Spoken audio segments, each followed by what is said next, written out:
പരിശുദ്ധ പരമദിവ്യകാരുണ്യ എന്നേരവും ആരാധനയും സ്തുതിയും പുകഴ്ചയും ഉണ്ടായിരിക്കട്ടെ. ഇന്ന് ഏപ്രിൽ മാസം 13-ാം തീയതി ഓശാന ഞായറാഴ്ച, നോമ്പിൻ്റെ 43-ാം ദിവസം.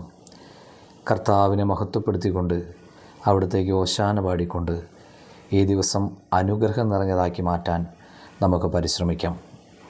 മത്തായി സുവിശേഷം 21-ാം അധ്യായം 9-ാം വചനം ഇന്ന് ധ്യാനിക്കാം. ദാവീദിൻ്റെ പുത്രന് ഹോസാന, കർത്താവിൻ്റെ നാമത്തിൽ വരുന്നവൻ അനുഗ്രഹീതൻ, ഉന്നതങ്ങളിൽ ഹോസാന. ഒരു രാജാവിൻ്റെ പ്രൗഢിയോടെ ജെറൂസലേമിലേക്ക് പ്രവേശിക്കുന്ന കർത്താവ്.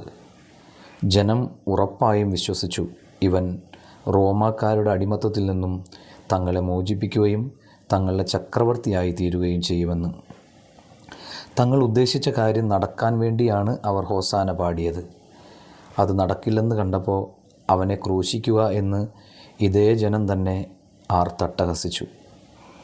നമ്മുടെ ആഗ്രഹങ്ങൾ നടത്തിത്തരുന്ന ഒരു അടിമയായി നാം കർത്താവിനെ കണ്ടാൽ യഹൂദജനത്തിന് സംഭവിച്ചതുപോലെ തന്നെ നമുക്കും സംഭവിക്കും.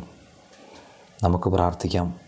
കർത്താവെ, സ്വാർത്ഥ ലാഭങ്ങൾക്ക് വേണ്ടിയല്ലാതെ ഈ വലിയ ആഴ്ചയിൽ നിരന്തരം അങ്ങയെ പ്രകീർത്തിക്കുവാൻ, മാലാഖമാരോട് ചേർന്ന് അങ്ങയെ കീർത്തിക്കുവാൻ ഞങ്ങൾക്ക് കൃപ തരണമേ.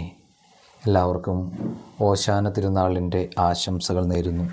നമ്മുടെ കർത്താവ് ഈശോ മിശിഹായുടെ കൃപയും പിതാവായ ദൈവത്തിൻ്റെ സ്നേഹവും പരിശുദ്ധാത്മാവിൻ്റെ സഹവാസം ഉണ്ടാകട്ടെ ഇപ്പോഴും എപ്പോഴും എന്നേക്കും. ആമേൻ.